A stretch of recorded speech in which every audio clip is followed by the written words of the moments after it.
Hello बच्चों, कैसे हो गए? हम आशा करते हैं सभी बच्चे हमारे अच्छे और स्वस्थ होंगे और अब की बार 2025 बोर्ड एग्जाम का जो है बहुत अच्छे से तैयारी और प्रिपरेशन कर रहे होंगे। और अभी तक जितना मैंने पढ़ा रखा हूँ उसकी भी जो है बच्चों की तैयारी बहुत अच्छे से हो रहा है या हो चुका है। तो कमेंट में बताइएगा यस या नो। ठीक है बच्चों। और अभी आज हमारा जो टॉपिक है वो टॉपिक है क्लास 12 वाले बच्चों के लिए फिजिक्स। क्या फिजिक्स का हमारा एक टॉपिक जो है हाइगेंस का तरंग सिद्धांत की व्याख्या कीजिए। ये पूरी पूरी जो तुम्हारा एक न्यूमेरिकल डेरिवेशन जो ये थियरी टाइप का प्रश्न है, इस चैप्टर से जो है तुम्हारे 4 प्रश्न बनते हैं। हाइगेंस का तरंग सिद्धांत पहला, और ये बनेगा तुम्हारा 3 नंबर में। या बोलेगा हाइगेंस का द्वितीयक सिद्धांत, ये भी तुम्हारा 3 नंबर में बनेगा। फिर जो 5 नंबर में प्रश्न बनते हैं, इससे टोटल 4 ही प्रश्न बनेंगे। एक तरंग गाग्र वो नहीं बनेगा, वो तो अलग चीज है, उसको बाद बताएंगे।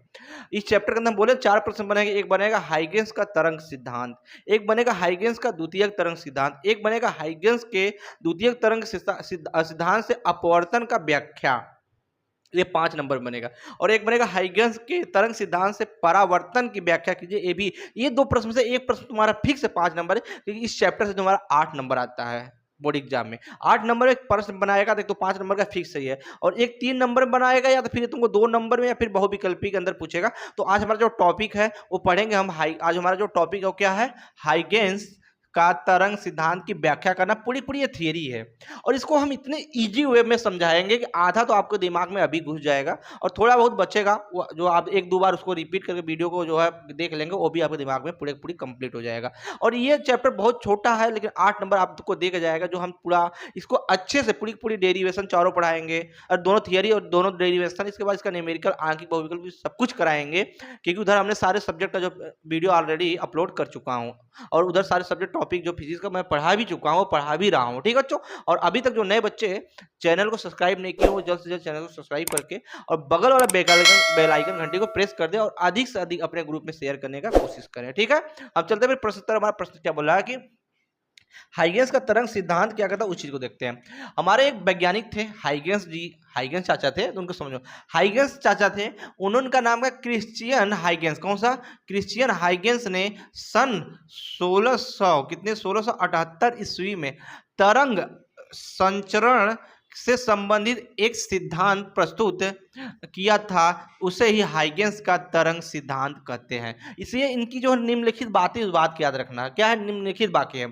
तो ये किसमें किया था? हाइगेंस ने जो की बात बताई, वो 4 बातें हैं, उसको हम यहाँ पे जो है नोट डाउन कर रखे हैं। अब देखो क्या, इस सिद्धांत के अनुसार, हाइगेंस के सिद्धांत के अनुसार, जो प्रकाश है वो कैसी जा रही है? प्रकाश तरंग के रूप में गमन कर रही है, या तरंग के रूप में संचरण कर रही है। और हमारे न्यूटन चाचा ने क्या बोला था? न्यूटन चाचा ने यही बोला था ना कि प्रकाश की कण जो है, प्रकाश की जो कण है वो सीधी रेखा में गमन करती है। लेकिन यहाँ हाइगेंस चाचा ने क्या बोला कि प्रकाश तरंगों के रूप में संचरण करती है। कहने का मतलब, मान लो हमारा ये प्रकाश किरण किसी प्रकाश स्रोत है, तो ये ऐसे जो है जिग जाग पाथ में निकलेगी, और मतलब ये जो है तरंगों के रूप में क्या तरंगों के रूप में जो है प्रकाश तरंगे जो आगे गमन करेंगी या संचरण करेंगी, या उस चाल से वो चलेंगी। ये बात बोला। ठीक है। इसके बाद जिससे हमको ये भी होता है, जिससे हमको तारे दिखाई देती हैं। किससे? जिससे हमको तारे दिखाई देती हैं। जब प्रकाश जो है, जब यहाँ प्रकाश जो है तरंगों के रूप में चलती है, तो क्या होती है? वहाँ परावर्तन से जब प्रकाश चलती तो क्या होती है? हमारे आंखों का रेटिना पड़ती है। परावर्तन के बाद हमारे आंखों का रेटिना पड़ती है, जिससे हम वहाँ वस्तु दिखाई देती है, जिससे हमें बहुत सारे तारों को देखना। ये क्या नियम है? ये तुम्हारे हाइगेंस के तरंग सिद्धांत के नियम के ही अंदर आता है। ठीक है। दूसरी बात क्या बोला, उस बात देखो। जब प्रकाश स्रोत निकल कर प्रकाश तरंग के सभी दिशाओं में फैलती है। मतलब हमारे पास एक जो प्रकाश स्रोत है, मान लो अजीब करो, मैं यहाँ समझाने जा रहा हूँ। मान लो ये हमारे साइड जो प्रकाश स्रोत है, प्रकाश स्रोत जो है यहाँ से निकल रही हैं, और सभी जो दिशाओं में फैल जा रही है। क्या रही? यहाँ जो प्रकाश जब निकलेंगी तो क्या करें? सभी दिशाओं में फैल जा रही है। और जब प्रकाश सभी दिशाओं में फैल जाएंगी, तो वही चीज कर रहा है। आगे समझो क्या बोल रहा है। सभी दिशाओं में फैलने के बाद एक बात बोला यहाँ से कि दिशाओं में ये निर्वात के प्रकाश की चाल से, मतलब प्रकाश की चाल 3 × 10⁸ मीटर पर सेकंड से ही चलती है।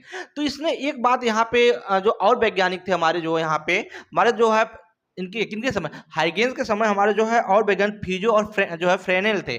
फिजो फ्रेनेल बोला कि जो है प्रकाश की चाल को माध्यम की आवश्यकता होती है। प्रकाश की चाल को माध्यम की आवश्यकता होती है। तो इन्होंने क्या किया कि उसने जब हाइगेंस ने बोला कि प्रकाश के स्रोत निकल कर प्रकाश के तरंगे के सभी दिशाओं में जब फैलती है तो किस चाल से फैलती है, निर्वात में प्रकाश की चाल से, जो 3 × 10⁸ मीटर पर सेकंड से चलती है। मतलब वो फिक्स कर लिए, वो मान लिए, कंफर्म कर लिए, एज्यूम कर लिए, ठीक है। वे काल्पनिक माने तो वहां पर कोई जो है वो प्रैक्टिकल या एक्सपेरिमेंट नहीं किया, तो काल्पनिक उन्होंने मान लिया था कि इस चाल से चलती है।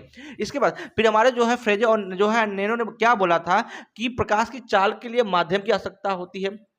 तब हमारे हाइगेंस चाचा ने क्या बोला, इसके अनुसार संपूर्ण संसार या संपूर्ण ब्रह्मांड एक ईथर है। क्या? संपूर्ण ब्रह्मांड एक ईथर है। ईथर का माध्यम है, इसमें से होकर प्रकाश तरंगे संचरण करती है या प्रकाश की तरंगे चलती हैं। तो उन्होंने बोला कि जब हमारे वैज्ञानिकों ने और बोला कि प्रकाश के तरंगे के लिए माध्यम की जरूरत है, तो उन्होंने एक माध्यम का कल्पना किया। वो माध्यम क्या मान लिया? एक ईथर। ईथर मतलब वो पूरे ब्रह्मांड में है। तो ईथर जो है उन्होंने ये भी कल्पना किया कि ईथर जो है तुम्हारा रंगहीन है, भारहीन है, और रंगहीन भारहीन होने के साथ साथ जो है तुम्हारा यहाँ पर क्या क्या है, समांगी भी है। मतलब ईथर जो है रंगहीन, भारहीन और समांगी है।